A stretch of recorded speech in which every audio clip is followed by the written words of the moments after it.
Chers amis, bonjour.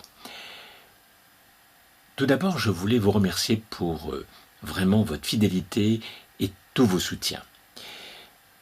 Vous savez que mon but est d'essayer de vous transmettre donc tout ce que je sais, tout ce que j'ai compris, de manière à vous faire progresser sur le plan de la conscience. Et aujourd'hui, nous allons aborder un sujet qui est vraiment très important, mais je vais l'étudier d'une manière encore plus profonde que d'habitude, parce que c'est vraiment un sujet essentiel. Cette notion de liberté, de libre arbitre, de causalité, de déterminisme. On peut se poser la question, qui croire? Qui croire parmi les philosophes? Qui croire parmi toutes les personnes qui parlent de cela, de cette liberté, de ce libre arbitre, de cette causalité? Que croire finalement? Où se trouve la vérité dans tout cela? Et pour commencer par le commencement, il est, je crois, primordial de commencer à définir les termes et se référer finalement à ce que le dictionnaire, à ce à quoi correspondent finalement les différents termes. La définition de la liberté, selon le dictionnaire, c'est de façon générale, la liberté est un terme qui désigne la possibilité d'action ou de mouvement. En mécanique, par exemple, on parle de degré de liberté pour comptabiliser les mouvements possibles d'une pièce. En fait, il ne s'agit pas uniquement d'une pièce, c'est d'un élément, une molécule chimique ou n'importe quelle substance, donc n'importe quel objet de la nature. Il y a une autre définition qui est finalement assez semblable, c'est la situation. La liberté, c'est la situation d'une personne qui n'est pas sous la dépendance de quelqu'un. D'accord ? Donc, quelqu'un qui finalement arrive à fonctionner, à agir sans être influencé par les autres. Et finalement, quand on regarde de plus près, on se rend compte déjà que qui peut affirmer qu'il n'est pas influencé par les autres? La perfection n'est pas de ce monde. Mais nous allons rentrer progressivement dans des détails.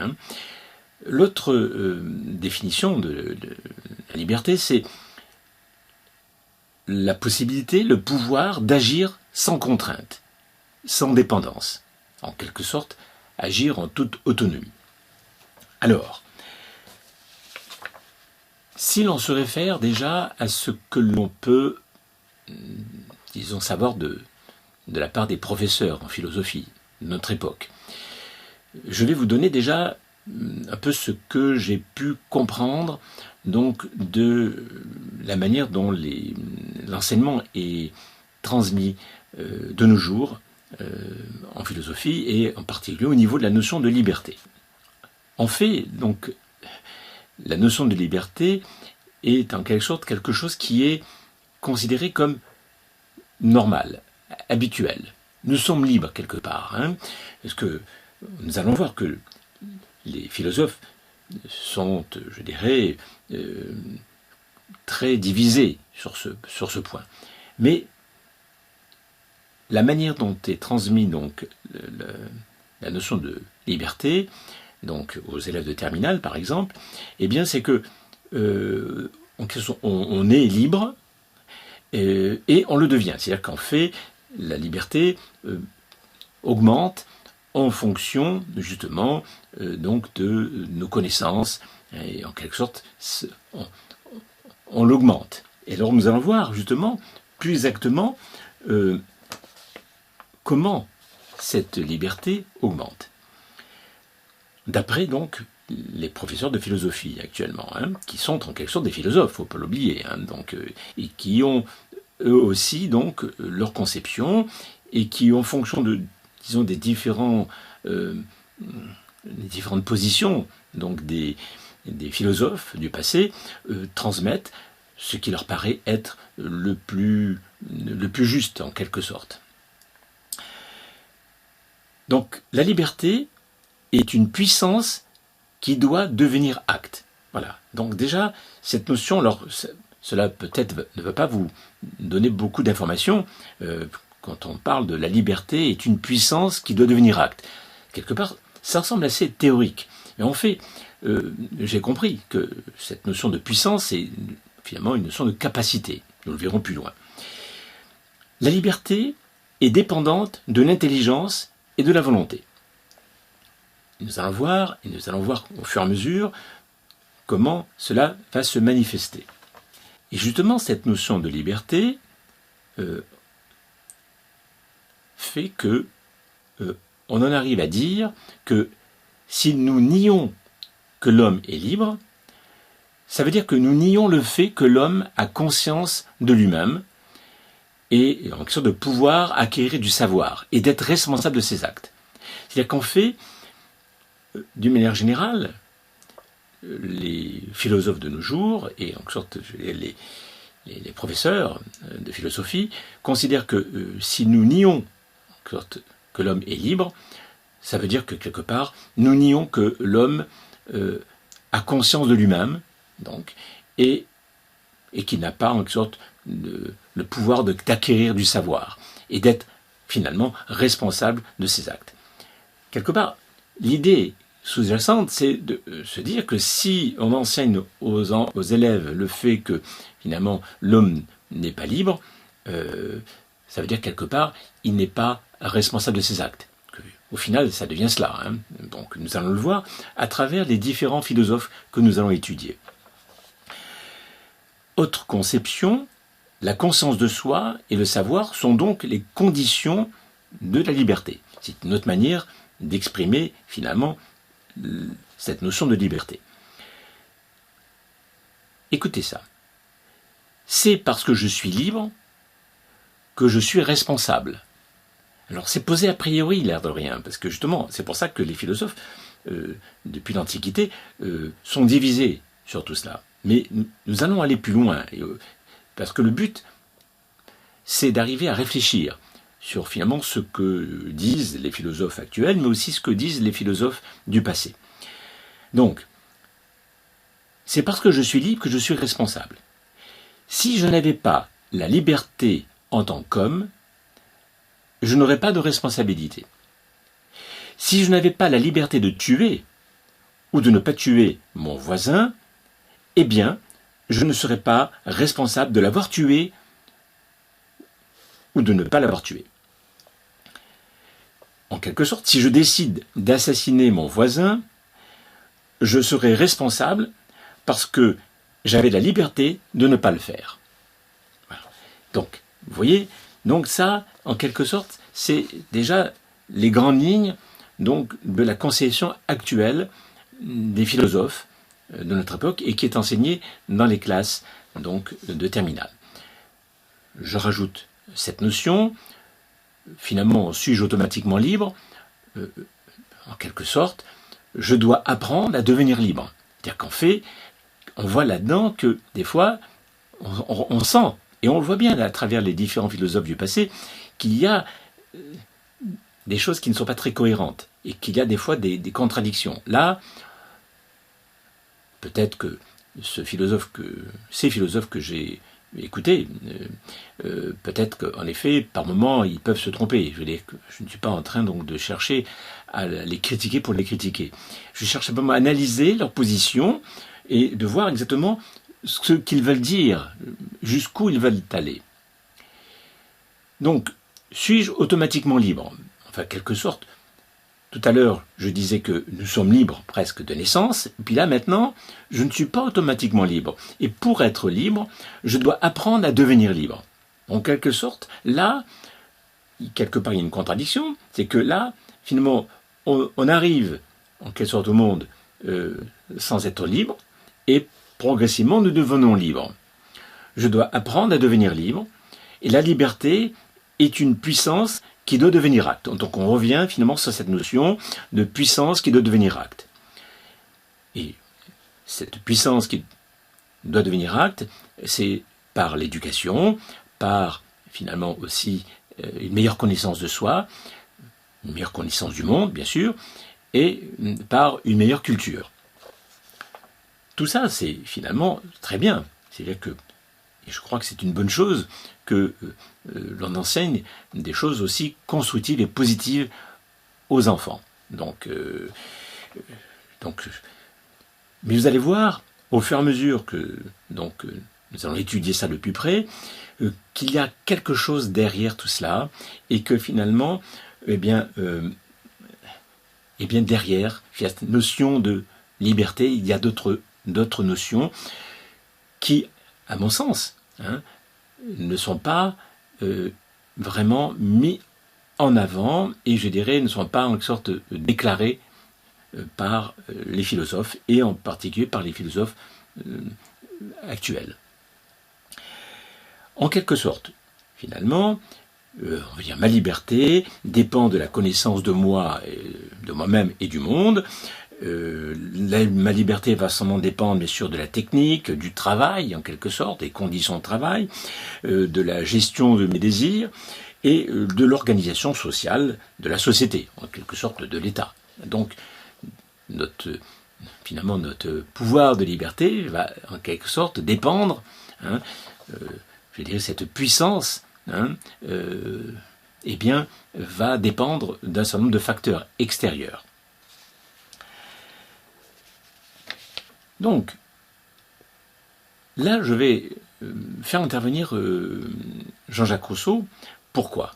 Parce qu'en fait, quelque part, Jean-Jacques Rousseau se démarque un petit peu donc des autres philosophes, parce que lui, finalement, il a axé toute son étude sur, finalement, une partie de la liberté, c'est-à-dire pas forcément sur le mécanisme de la liberté, donc du destin, donc du déterminisme, etc.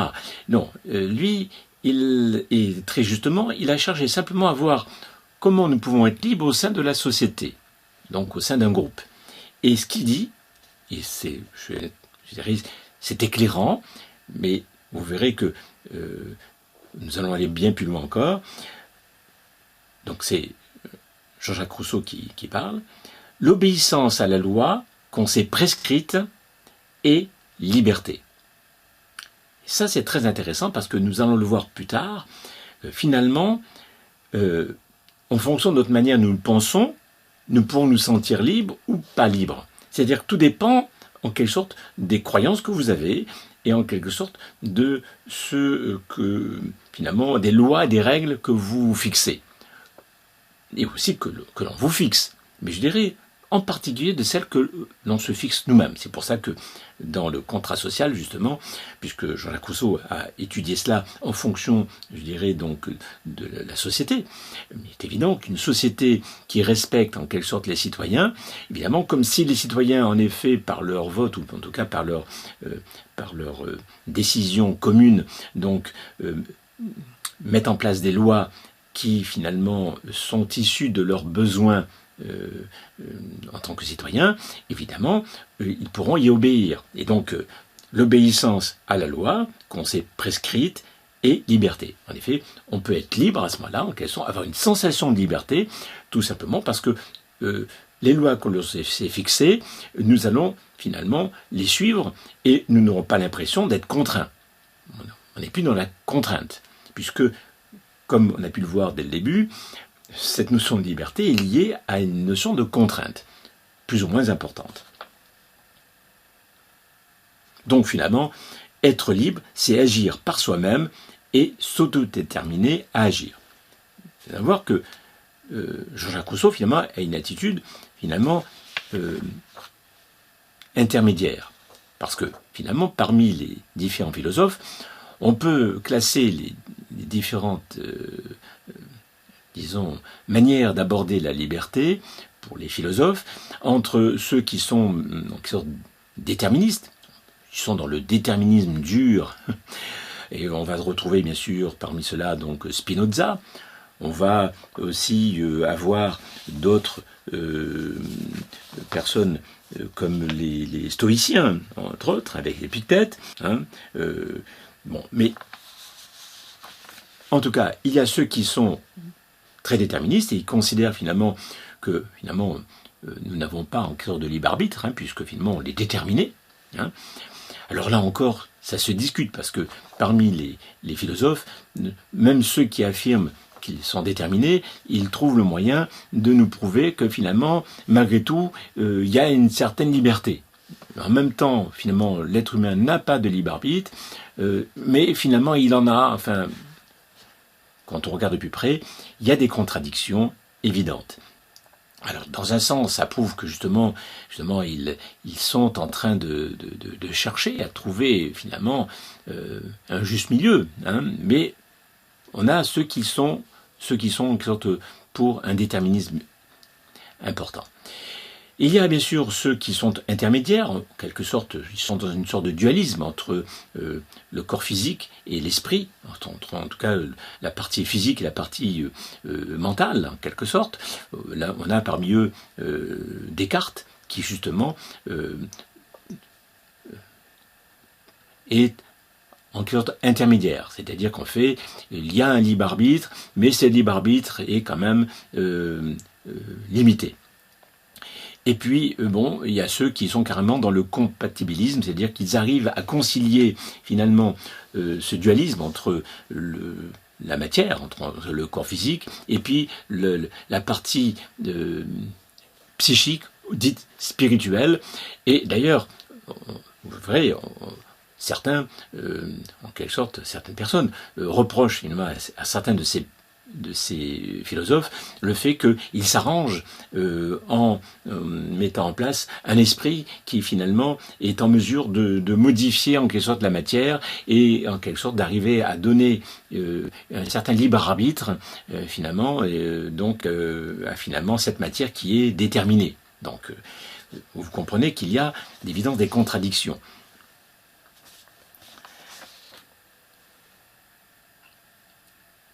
Alors, parmi ceux qui sont justement déterministes et qui sont dans un déterminisme pur et dur, il y a Spinoza. Et Spinoza nous dit la chose suivante. Il dit « J'appelle libre, quant à moi, une chose qui est et agit par la seule nécessité de sa nature. Contrainte, celle qui est déterminée par une autre à exister et à agir d'une certaine façon déterminée. » Autrement dit, on va dire que Spinoza, lui, il considère que Dieu, finalement le créateur, c'est la nature. Donc, il ne faut pas oublier que Spinoza était issu d'une famille croyante, en quelque sorte, hein, et finalement, il a évolué en devenant en quelque sorte un peu athée, mais pas vraiment athée, puisque pour lui, ce qu'il considère comme Dieu, c'est la nature. Alors nous allons voir, finalement, encore, Spinoza, jusqu'où il va. Alors, Spinoza nous dit, finalement que le libre arbitre n'existe pas, hein, que c'est une illusion. Donc finalement, nous croyons être libres, mais nous ne le sommes pas. Il dit, les hommes se trompent en ce qu'ils se croient libres, et cette opinion consiste en cela seul qu'ils sont conscients de leurs actions et ignorants des causes qui les déterminent. Il a dit ça dans son ouvrage « L'éthique ». Et en effet,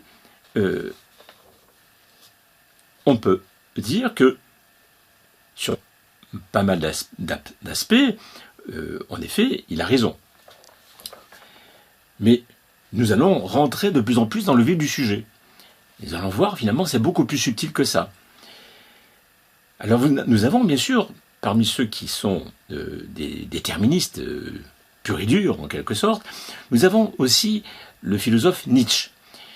Et Nietzsche, dans le Crépuscule des idoles, dit la chose suivante. Il dit « Le libre arbitre est une fiction qui profite à la morale judéo-chrétienne. » Il dit, en particulier, « Si l'on a conçu les hommes libres, entre guillemets, c'est à la seule fin qu'ils puissent être jugés et condamnés afin qu'ils puissent devenir coupables. » Vous voyez, là, on voit que, d'évidence, Nietzsche, lui, de son côté, il a un mal fou à considérer que l'être humain, je dirais, a une véritable capacité de libre arbitre.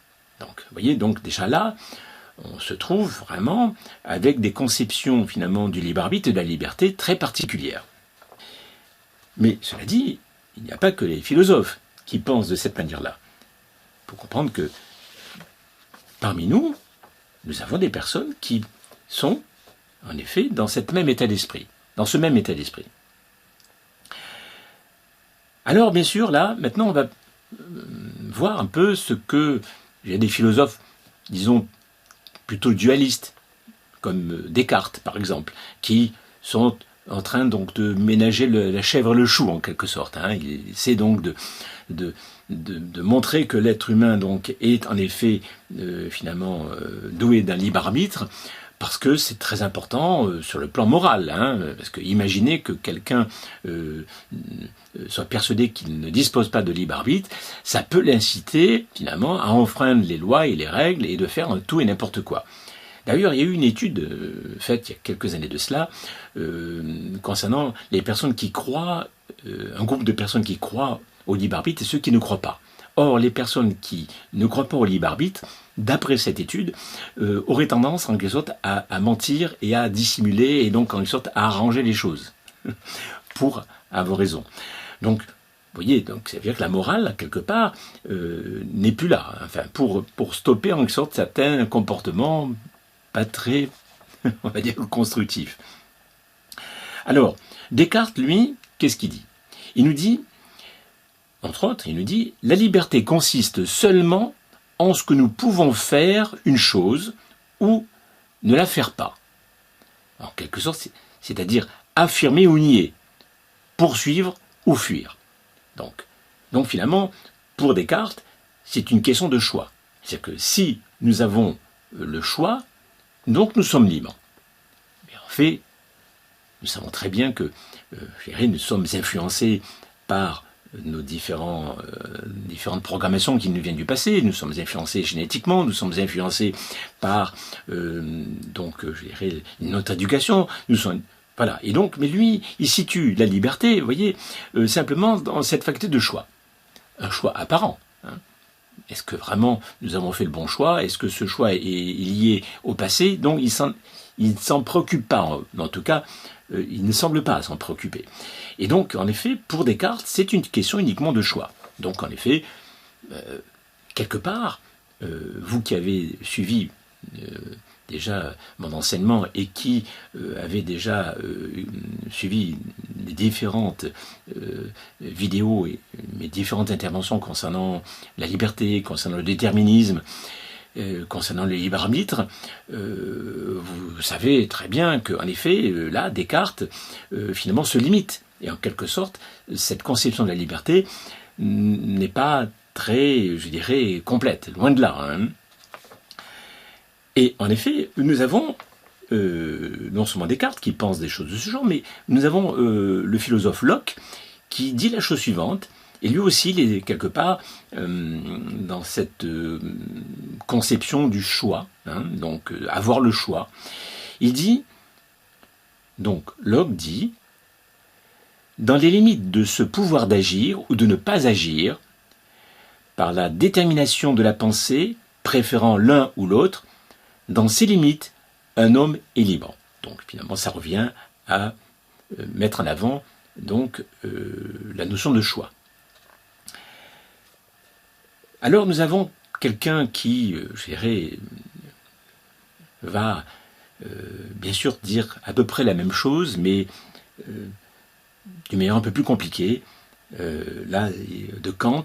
Et Kant, lui, dit « La volonté est une sorte de causalité des êtres vivants. Ils sont raisonnables, et la liberté serait la propriété qu'aurait cette causalité de pouvoir agir indépendamment de causes étrangères qui la déterminent. En quoi donc peut bien consister la liberté de la volonté, sinon en une autonomie, c'est-à-dire dans la propriété qu'elle a d'être à elle-même sa loi. » Donc on revient un petit peu sur des conceptions un peu de Rousseau, c'est-à-dire qu'en effet, on détermine sa loi, et donc si on agit en fonction de sa loi, de ses règles, eh bien nous sommes libres. Mais finalement, là encore, on est aussi dans la notion de choix, hein, et donc de liberté de choix. Indépendamment des causes. Donc déjà, lui, il pense quand même du fait que nous pouvons très bien être influencés par les causes. Mais finalement, à partir de quand pouvons-nous dire que ces causes du passé nous déterminent et en quelque sorte nous rend libres ou moins libres et altèrent notre libre arbitre, oui ou non. Alors, il y a encore bien sûr le philosophe Hobbes qui dit « Un homme libre est celui qui, pour ces choses qu'il est capable de faire, par sa force et par son intelligence, n'est pas empêché de faire ce qu'il a la volonté de faire. » Voilà. Donc, en quelque sorte, là, on se trouve avec une notion de liberté qui est liée au fait, donc, de ne pas avoir d'obstacles. D'accord ? Mais nous allons voir que, au fur et à mesure que nous allons étudier donc, tous ces philosophes, nous allons voir qu'en effet, il y a d'autres choses derrière cette notion de liberté. Et vous verrez que, à mon avis, ce que je vous dirai tout à l'heure vous permettra d'arriver à faire un lien entre les choses et d'arriver à voir finalement le fil conducteur. Alors, bien sûr, là maintenant, nous allons aborder les philosophes qui sont convaincus que nous avons un libre arbitre et, en quelque sorte, qui considèrent que nous sommes vraiment libres et que nous disposons d'un libre arbitre total. Hein, là, carrément, ce sont les purs et durs de la liberté et donc cette notion du fait, cette notion de libre arbitre complet, total chez l'être humain. Alors, nous avons, bien sûr, Saint Augustin, dans son traité sur le libre arbitre, justement, hein, il soutient que les hommes possèdent nécessairement un libre arbitre. Pour lui, les hommes sont doués de raison, donc, ils sont doués de libre arbitre. Et ils peuvent choisir entre le bien et le mal.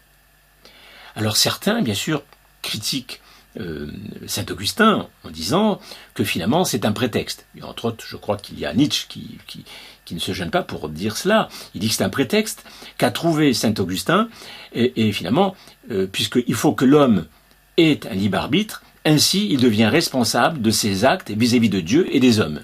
Donc, voilà. Donc, quelque part, le fait d'affirmer que l'être humain a un libre arbitre, sans, je dirais, sourciller, sans se demander si finalement, par moment, il n'aurait peut-être pas ce libre arbitre, etc., eh bien, quelque part, là, ces philosophes ont tendance un peu à s'arranger avec, finalement, la réalité, hein, puisque là, ils considèrent d'emblée que les hommes ont un libre arbitre. Donc, ils sont responsables vis-à-vis des autres hommes et vis-à-vis de Dieu.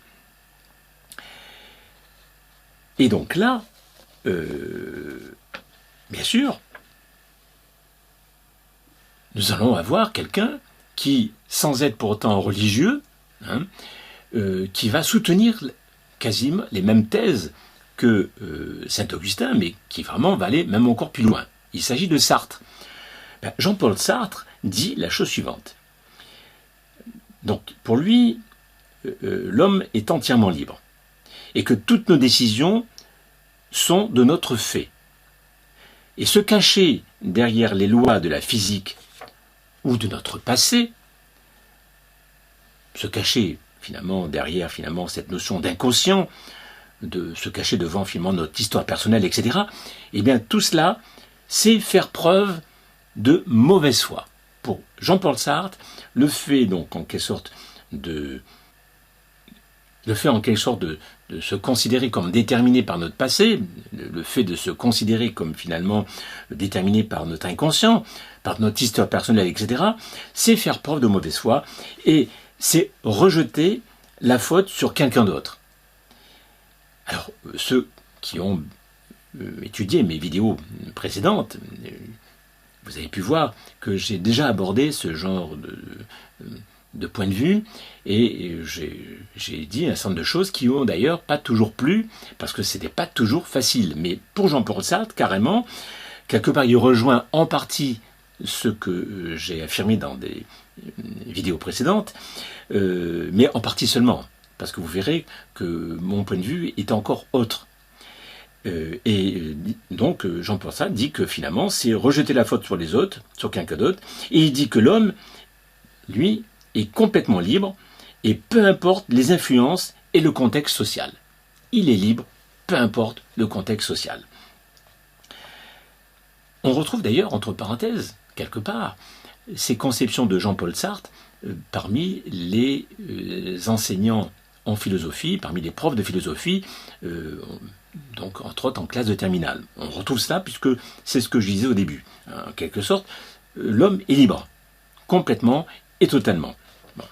Mais avec une nuance pour les professeurs de philosophie, c'est que on se construit notre liberté au fur et à mesure donc de la vie.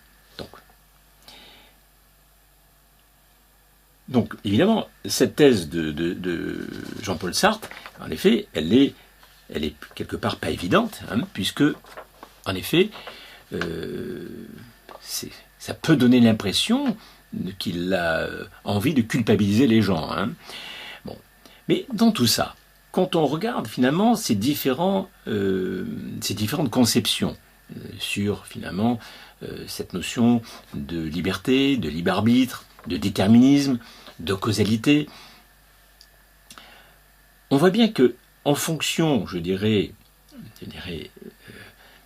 du type de liberté, on se trouve en fonction donc de différentes conceptions. Par exemple, nous avons, je dirais, la liberté simplement purement physique. C'est-à-dire qu'en fait, nous voyons bien dans la vie, nous sommes limités matériellement. Nous sommes limités par les objets qui nous entourent, nous sommes limités par les murs, nous sommes limités par la nature, nous sommes limités de toutes les manières possibles, déjà avec la nature. Nous sommes limités aussi entre nous, vis-à-vis des autres êtres humains.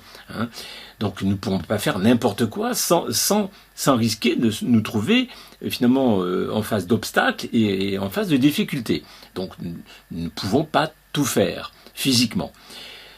Mais même au niveau, donc, si on oublie le côté purement limitation physique, puisque finalement nous n'avons que des degrés de liberté, donc nous n'avons pas toute liberté physique, mais nous n'avons pas aussi toute liberté psychique. Quand on observe finalement notre mental, on s'aperçoit que, en effet, il y a des contraintes non seulement physiques, mais des contraintes psychiques. Des contraintes physiques qui nous viennent finalement de notre inconscient, des contraintes physiques qui nous viennent de notre éducation, des contraintes physiques qui nous viennent, des contraintes psychiques, excusez-moi, donc des contraintes psychiques qui nous viennent finalement de notre inconscient, des contraintes psychiques qui nous viennent finalement de notre éducation, qui nous viennent finalement aussi, même, on va dire même, c'est génétique, c'est-à-dire qu'il y a un mode de se comporter, un mode finalement de penser qui nous vient aussi forcément de la génétique. Et donc là, on voit que non seulement, je dirais, les limites donc, à notre liberté sont non seulement physiques, mais elles sont aussi psychiques. C'est-à-dire qu'il est difficile de considérer que nous ayons un libre arbitre. En tout cas, on va dire un libre arbitre total. D'accord ? Puisque nous sommes influencés par le passé et par les autres. Évidemment, nous allons voir, justement, que derrière, finalement, toutes ces conceptions de la liberté, on se retrouve avec, finalement, quelque chose que je vais, finalement, une notion que je vais vous apporter, qu'on ne retrouve pas d'ailleurs, dans les ouvrages de philosophie, qu'on ne retrouve pas d'ailleurs d'une manière générale. C'est une conception qui m'est assez personnelle. C'est que finalement cette notion de liberté est floue, elle est variable selon chaque penseur et philosophe. Finalement, bien souvent, des fois même, ils arrivent à se contredire. Mais pour une raison qui me semble, à mon avis, évidente, c'est qu'en fait, derrière cette notion de liberté, il y a la notion d'être conscient, d'être créateur de sa vie. J'en ai déjà parlé dans des vidéos précédentes. Un certain nombre d'entre vous ont apprécié cette conception parce que ça permettait donc de comprendre je dirais, tout le continuum, toutes les différences donc de niveau de conscience, de niveau de libre arbitre. Mais finalement, cette notion d'être conscient, d'être créateur de sa vie et de son avenir, c'est quelque part important. Pourquoi? Parce que cette notion de libre arbitre, si on revient dessus, si on regarde la définition même sur le dictionnaire donc du libre arbitre, le libre arbitre, par définition, c'est la faculté qu'aurait l'être humain de se déterminer librement et par lui seul à agir et à penser par opposition au déterminisme. D'accord? Or, si l'on considère que le libre arbitre, finalement, est une faculté, une capacité de tout élément. Donc, si l'on considère que le libre arbitre est une faculté, une capacité de tout élément de la substance universelle, liée à son pouvoir créateur,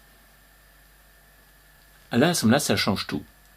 Et ça permet de comprendre que finalement, de la plus petite parcelle de l'univers, comme la plus complexe, l'une des plus complexes tout au moins, en tout cas chez l'être humain, qui est finalement un ensemble de molécules, un ensemble de matières importantes, donc un ensemble de vibrations aussi. Mais on retrouve aussi évidemment cette capacité finalement à créer son futur à chaque fraction de temps. Là, bien sûr, je fais référence à cette capacité donc de la substance universelle, donc à créer un nouvel avenir à chaque instant. Je vous demanderai de revoir certaines de mes vidéos précédentes où je parle de la mécanique quantique et des équations de la mécanique quantique et où, je dirais, les chercheurs, les savants donc en mécanique quantique savent que finalement, alors que à tout moment tout semble déterminé de par les équations de la mécanique quantique, eh bien, il y a à chaque fraction de temps une possibilité pour chaque parcelle, donc chaque électron, chaque parcelle, donc chaque petite partie donc de la matière, de se déterminer d'une manière, on va dire, nouvelle et originale. C'est-à-dire que l'ensemble, je dirais, de l'univers, à chaque fraction de temps, est capable donc de créer un nouveau destin, un nouvel avenir. Mais à un moment donné, quand on étudie finalement le potentiel d'avenir et donc l'état de l'univers, on voit bien qu'il est déterminé, c'est-à-dire qu'il est dans un potentiel de détermination dans le futur. Et si en effet on utilise, je dirais, toutes les formules de la mécanique classique en particulier, on voit bien que à un moment donné bien précis, je dirais, les différentes positions donc de tous les éléments de l'univers, et entre autres sur Terre, eh bien, entraînent inéluctablement un certain destin, un certain potentiel de futur. Mais en fait, quand on regarde bien ces équations de la mécanique quantique, on se rend compte qu'en fait, même si finalement il y a un potentiel, à chaque instant, il y a une possibilité donc d'un nouveau destin, d'un nouveau futur, donc finalement de l'univers. Et donc, et d'interaction entre le passé et le futur. Donc, en fait, je dirais, quand on étudie donc les phénomènes, pas uniquement que les équations de la mécanique quantique, puisque il faut comprendre que les équations de la mécanique quantique se vérifient par l'expérience. C'est-à-dire qu'en fait, si on considère qu'il y a à la fois un déterminisme à un moment précis, mais en même temps une capacité de créer un nouvel avenir partiel pour chaque petite parcelle donc de la matière, eh bien, ce n'est pas contradictoire. C'est-à-dire que par expérience, c'est quelque chose qui est vérifié. Mais on comprend à ce moment-là beaucoup mieux pourquoi, dans la mesure où on considère que finalement, à chaque fraction de temps, il y a une possibilité partielle, fractionnée, donc de se déterminer autrement dans le futur, il est évident que en fonction du niveau de conscience, et en fonction du niveau, en sorte de, je dirais, d'information, en fonction du niveau donc d'importance donc de l'organisme, l'être humain se trouve à un niveau donc de complexité et de conscience qui lui permet d'avoir un regard sur ses pensées, un regard sur soi-même, et est en mesure justement de trouver d'autres choix que le choix qui était au préalable, en quelque sorte potentiel, donc par rapport au passé.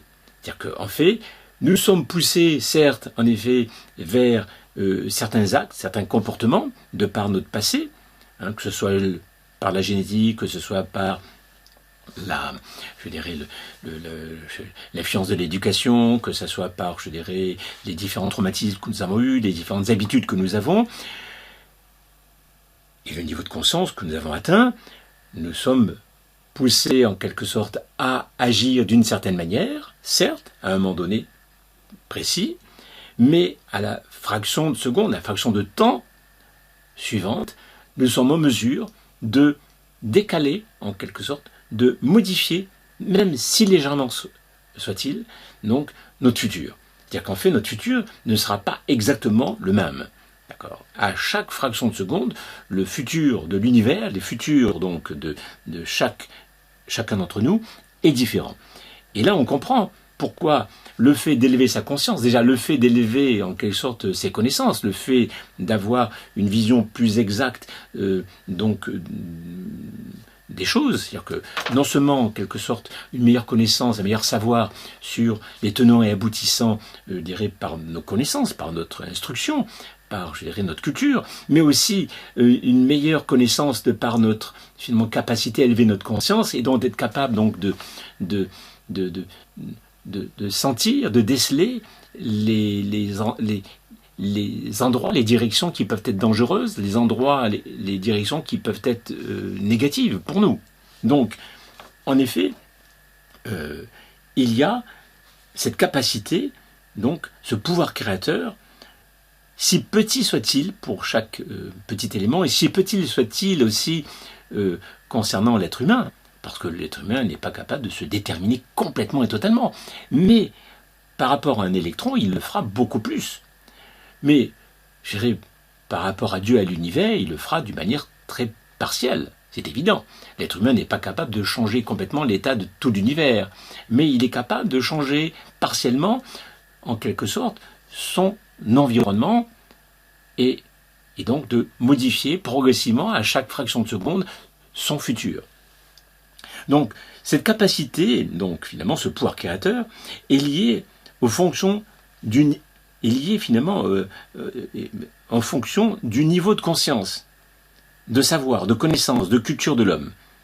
Mais j'insiste sur le fait donc que ce pouvoir créateur est d'autant plus, je dirais, actif quand on atteint un niveau de conscience plus élevé, puisque en fonction de ce niveau de conscience plus élevé, on est capable justement de se libérer d'autant plus facilement donc du poids des émotions, du poids du passé, du poids de l'inconscient, et donc on est capable de se détacher littéralement et de ne plus subir dans d'aussi grandes proportions notre passé, et donc d'être capable de se déterminer et d'avoir une vision plus exacte. Je faisais la comparaison finalement dans un avion ou d'être au sommet d'une montagne et d'avoir en quelque sorte une vision plus générale des choses, des tenants et aboutissants, et d'être en mesure donc de pouvoir décider d'une manière plus judicieuse d'un futur, et donc de prendre des décisions plus judicieuses concernant notre avenir.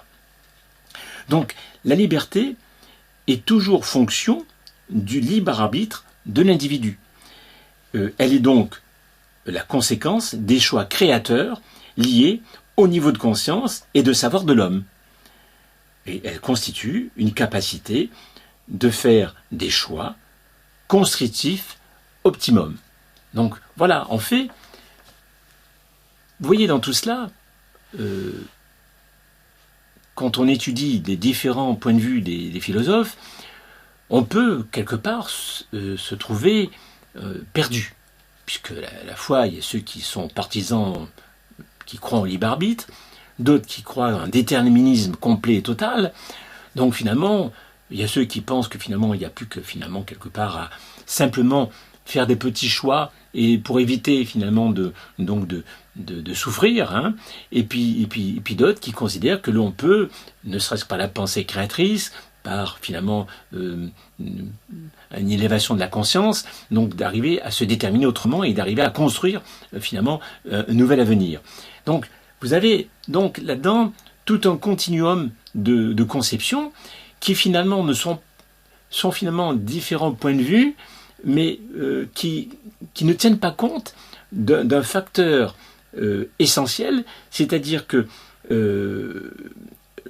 ce pouvoir créateur qui est lié au niveau de conscience que nous avons. C'est-à-dire que plus nous avons un niveau de conscience élevé, et plus nous sommes capables donc de faire des choix avisés, plus nous sommes capables de percevoir finalement certains obstacles avant même qu'ils arrivent. C'est-à-dire qu'on est capable donc d'anticiper et donc est capable donc d'être au bon moment, au bon endroit. Voilà. Alors bien sûr, personne n'est parfait et ce n'est pas parce que nous avons un certain niveau de conscience que nous pouvons considérer comme finalement invulnérables, comme surpuissants et capables de tout et de tout réussir voilà. Non. Mais par contre, plus nous élevons notre niveau de conscience et plus nous arrivons donc à régler donc un certain nombre de problèmes.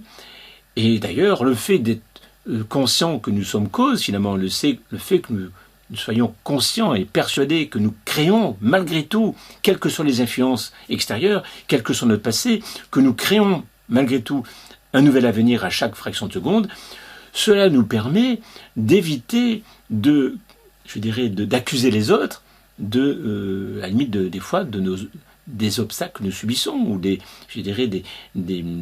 conflits. C'est-à-dire que bien souvent, quand on se trouve en difficulté avec les autres, nous avons tendance à les accuser, à les critiquer. Bien sûr, quand quelqu'un ne respecte pas les autres et en quelque sorte ne respecte pas les lois et a un comportement nuisible, c'est normal. Heureusement, il y a des lois pour cela, et donc il est évident donc que nous devons faire en sorte que ces personnes-là, dans la mesure où nous vivons en société, il est important que ces personnes soient en effet condamnées, en tout cas que ces personnes en quelque sorte puissent être que l'on puisse agir sur ces personnes-là pour éviter qu'ils puissent être à continuer à nuire, et en tout cas faire en sorte qu'ils puissent réparer les désagréments et réparer les dégâts qu'ils ont commis. Donc, et d'ailleurs, de mon côté, je suis plutôt pour une justice réparatrice et non pas punitive. Mais en tout cas, il est très important que quand quelqu'un commet des actions violentes et extrêmement destructrices, que cette personne soit empêchée de nuire. Voilà. Donc, on est bien d'accord que ce n'est pas parce que nous sommes finalement que nous disposons d'un libre arbitre et que nous sommes cause finalement de ce qui nous arrive, ce n'est pas pour autant que nous sommes finalement coupables. Hein. Mais cela nous permet de nous rendre compte que si nous subissons des événements qui ne sont pas très positifs, c'est tout simplement parce que, en effet, eh bien, nous n'avons peut-être pas suffisamment justement, cultiver de belles pensées positives, constructives, que notre passé, en quelque sorte, finalement, ce que nous avons vécu est tel que nous n'avons pas pu corriger et rectifier, finalement, ces potentialités de futur. Et donc, ça ne vient plus à l'esprit de ceux qui ont un certain niveau de conscience, ça ne leur vient plus à l'esprit donc d'accuser leurs parents, d'accuser finalement le passé ou d'accuser donc les autres, d'accuser finalement à la limite. Par contre, ce n'est pas parce qu'on ne va pas accuser les autres qu'on va les laisser faire. Ce n'est pas parce qu'on considère finalement que nous sommes malgré tout cause de ce qui arrive, et quand il nous arrive des choses désagréables, il est évident que nous avons donc des décisions à prendre. Mais nous les prenons sereinement. Nous ne les prenons pas avec agressivité, nous ne les prenons pas, je dirais, avec, un esprit de revanche, ni quoi que ce soit. C'est-à-dire que nous prenons des dispositions pour faire cesser, finalement, je dirais, ce comportement nuisible.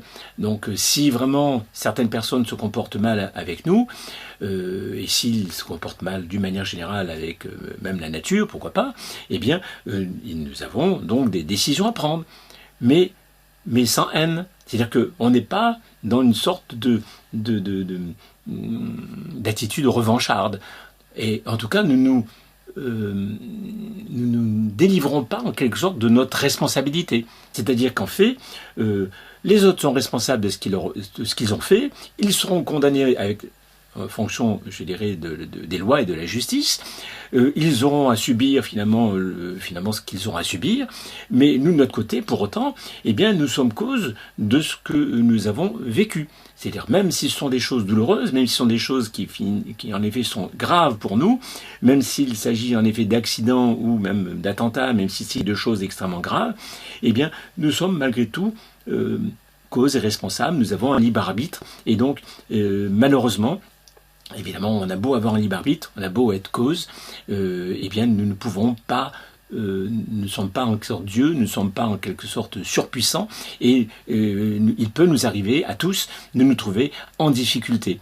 Mais là encore, je dirais, ce qui est choquant, c'est de voir certaines personnes qui soutiennent que nous sommes cause quand tout va bien et qui ne supportent pas l'idée que nous ne soyons pas cause quand il arrive malheureusement des catastrophes. Que ce soit à nous ou aux autres, s'il nous arrive des choses désagréables, la plupart du temps, nous avons tendance à penser que finalement c'est la faute à pas de chance et que finalement nous ne sommes pas à cause, quelque part, responsables, donc j'ai pas dit coupable, responsable de ce qui nous arrive. Voilà. Et je crois m'être assez bien expliqué lors de vidéos précédentes où j'ai développé toutes ces notions. Mais là, donc, aujourd'hui, dans cette vidéo, vous avez pu voir que j'ai fait en quelque sorte la synthèse de tout ça et j'ai voulu que vous compreniez beaucoup plus, finalement, toutes les différentes conceptions des philosophes depuis la nuit des temps, enfin en tout cas depuis jusqu'à l'Antiquité, et qu'en effet, sur les quelques philosophes que on voit bien que les avis sont partagés et que finalement la chose qui peut rassembler tout le monde, la chose qui peut nous permettre de tous nous mettre d'accord là-dessus, c'est cette notion de liberté et cette notion finalement de libre arbitre et de déterminisme, c'est que finalement il y a un continuum. C'est un continuum de niveau de conscience. Plus nous avons un niveau de conscience élevé, plus nous sommes en mesure donc de prendre conscience justement de notre passé, de prendre conscience finalement de cette potentialité d'avenir et de modifier un certain nombre de choses, de nous rendre compte que nous sommes en effet responsables de tout cela, que nous avons la possibilité de modifier quelque peu justement ces choses au cours de la vie et que justement il ne peut plus être question de se plaindre donc de la vie, de se plaindre des autres, comme quoi les choses se passent d'une manière injuste. C'est plus une question de justice ou d'injustice. Bien sûr, quand quelqu'un fait quelque chose de répréhensible, il est normal que cette personne soit condamnée. Il est normal que nous fassions en sorte que, je dirais, tous les actes, je dirais, de violence et tous les actes nuisibles, d'escroquerie ou autres cessent. Il est normal de tout faire pour que, finalement, la corruption cesse. Mais il ne faut pas oublier que cette corruption et tout ce mal que nous constatons est toujours lié, finalement, à notre niveau de conscience et à notre niveau de corruption. C'est-à-dire que plus nous pensons de travers, plus nous mentons à nous-mêmes, plus nous cachons des choses, plus nous déformons la réalité, plus nous nous arrangeons avec finalement la réalité, et plus nous sommes en mesure donc d'avoir des comportements qui sont justement liés à notre déterminisme et qui finalement ne font qu'aggraver les choses. Hein. Et donc, et du même coup, nous sommes dans l'incapacité de modifier finalement notre finalement notre potentiel d'avenir, et nous devenons en quelque sorte des personnes qui subissent des choses. Et rien de plus terrible que de subir finalement notre vie. Et je crois que ce qui est déterminant finalement, c'est que quand on croit profondément que nous sommes responsables de notre avenir, que nous disposons d'un libre arbitre, il est évident que nous nous sentons beaucoup plus libres. Plus nous sommes dans cet état d'esprit, donc d'être cause et d'être responsable de notre avenir, que nous avons un libre arbitre, et plus nous avons confiance en nous. Mais une confiance en nous qui n'est pas artificielle, parce qu'elle vient du plus profond de nous-mêmes, puisque nous ne sommes plus dans cet état d'esprit de penser que nous subissons les choses, nous subissons les événements, et que finalement nous sommes des victimes. Donc cette idée même de victime disparaît. Nous avons subi un préjudice, nous en souffrons et nous prenons nos dispositions. Mais je dirais, bien sûr, on peut considérer que nous sommes victimes par rapport aux lois, et donc de faire valoir les lois pour que ces lois s'appliquent, et qu'en quelque sorte ce statut de victime puisse être reconnu, et qu'en quelque sorte nous puissions être finalement défendus correctement, nous puissions être protégés. Mais je veux dire par là que victime ou pas victime, nous sommes cause et responsables de ce qui nous arrive, et donc il n'y a que de cette manière-là que nous pouvons vivre de plus en plus en être libres, responsables, et que cette conception de subir la vie qui est finalement pénible à vivre, parce que le fait de se sentir finalement en train de subir la vie, il n'y a rien de plus déprimant. Je dirais c'est déprimant, et puis je dirais ça ne peut nous entraîner qu'à finalement à être pessimiste, à être finalement à dépressif. Je dirais que c'est déprimant et dépressif, le fait de subir les choses d'une manière un peu fataliste, en se disant eh bien oui, quand même, d'évidence, franchement, j'ai vraiment pas de chance, et d'évidence, la vie est dure, etc. Bon, il est évident que c'est tout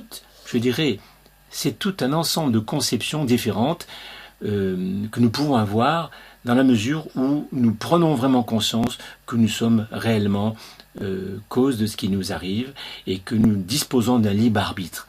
Voilà. Et ce libre arbitre est fonction de notre niveau de conscience. C'est-à-dire qu'à la fois, certains philosophes ont raison quand ils disent qu'il n'y a pas de libre arbitre, parce qu'en effet, quand on manque de conscience, quand on manque de connaissance, eh bien notre libre arbitre est quasiment nul. Et donc, en effet, nous ne faisons que subir les choses. Et quand, justement, nous considérons que nous avons un libre arbitre, alors à ce moment-là, nous devenons cause et responsable, et nous arrivons à créer un nouvel avenir. Et donc notre état d'esprit est complètement différent. Donc vous voyez, cela change tout. Et j'espère que avec ce que j'ai pu vous dire, vous avez pu prendre une plus grande conscience finalement de ce qui est. C'est-à-dire que ce n'est plus une question d'être les choses soient déterminées ou pas, ce n'est plus une question que les choses, que nous ayons un libre arbitre ou que nous n'en ayons pas. Nous avons simplement un continuum, une puissance plus ou moins importante de libre arbitre, en fonction de notre niveau de conscience et de connaissance et de savoir. Voilà. Donc, et ça, c'est très important que nous prenions acte de tout ça, que nous apprenions en quelque sorte à en être convaincus, hein, parce que quelque part, cela nous choque, a priori. Hein, c'est jamais agréable d'avoir la sensation que finalement, pendant des fois 10, 15 ans, 20 ans, 30 ans, 50 ans, 70 ans et même plus, nous avons cru à des choses qui ne sont pas exactes. Et que finalement notre vie a été bien souvent, des fois même désagréable à cause de cela. Tout simplement parce que nous avons vécu de cette manière-là, avec de telles croyances. Donc, c'est jamais agréable de se remettre en question. Mais il est évident que si nous voulons réellement créer un monde meilleur, et si nous voulons pouvoir nous remettre en question, il est très important de nous rendre compte que nous disposons d'un libre arbitre et que nous sommes cause de ce qui nous arrive. Parce que comment modifier nos conceptions, comment nous remettre en question si nous n'avons pas la sensation que nous sommes quelque part responsables de ce qui nous arrive. Donc, je dirais que c'est logique. Et vous comprenez très bien que maintenant, tout devient cohérent avec cette notion que je viens de mettre en place, que je viens de vous apprendre, de vous transmettre. Voilà. Donc, Sur ce, je crois que j'en ai assez dit. Je vous remercie de votre écoute et je vais donc vous dire à bientôt. Prenez bien soin de vous et surtout n'oubliez pas de partager au maximum, de faire en sorte que YouTube fasse connaître de plus en plus ma chaîne. Donc cela va de mon intérêt certes, mais aussi de votre intérêt, parce que plus je pourrai parler au plus grand nombre et plus nous pourrons changer le monde de telle manière qu'il soit meilleur. Je pense que plus nombreux nous serons à comprendre ce que je viens de vous dire, plus nous serons nombreux à nous rendre compte que nous disposons réellement d'un libre arbitre et qu'il est très important d'élever notre conscience, plus nous serons nombreux à ce niveau-là et plus nous pourrons construire un monde meilleur. Donc pensez pas uniquement à moi, mais pensez à vous, pensez finalement à nos enfants, pensez finalement que en partageant le plus possible sur Facebook, sur tous les supports, tous les réseaux sociaux, en vous inscrivant, c'est-à-dire en vous abonnant à ma chaîne, en faisant en sorte de cliquer sur la petite clochette de manière à ce que le YouTube finalement vous prévienne quand je fais une nouvelle vidéo. Et plus vous agirez de cette manière-là, et plus, en effet, ce genre de conceptions pourront, se répandre à travers le monde, et donc nous pourrons vraiment, à ce moment-là, espérer construire un monde meilleur. Ce que je souhaite de tout cœur, et je pense que vous aussi, au fond de vous, c'est ce que vous souhaitez. Alors agissons, faisons en sorte que nous puissions vivre, et que nos enfants puissent vivre dans un monde encore meilleur. Allez, cette fois-ci, je vais vous laisser. Je vous souhaite plein de bonnes choses. Prenez bien soin de vous. Et je vous dis à une prochaine fois. À bientôt. Au revoir.